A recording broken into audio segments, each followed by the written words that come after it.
Apart from what the Constitution provides, we are a God-fearing nation, and we will equally defend our faith. As Christians, as different religions, we will make sure that we protect the freedom of worship in Kenya. And I want to ask those who have ideas to allow religious leaders themselves to develop how they want to regulate themselves and how the church, how religious organizations are going to go forward.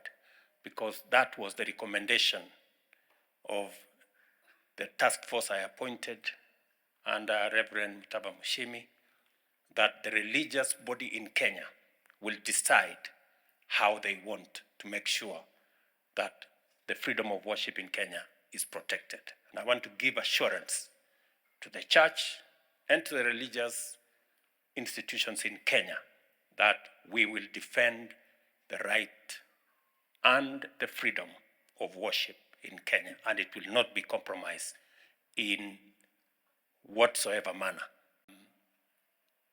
Let me also say that this morning I want to tell the church that as government, we respect our constitution.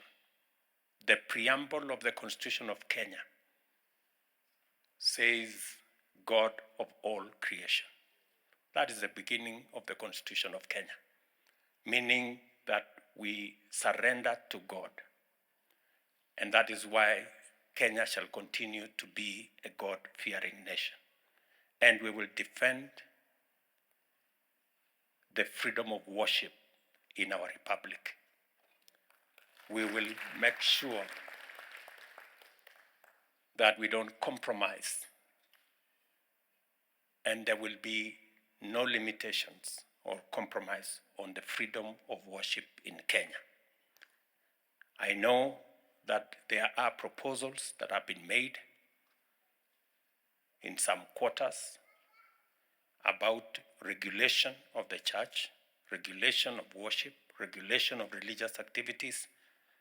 I want to remind those who are pursuing that kind of exercise that the Constitution of Kenya is very explicit on the freedom of worship, and there will be no compromise whatsoever.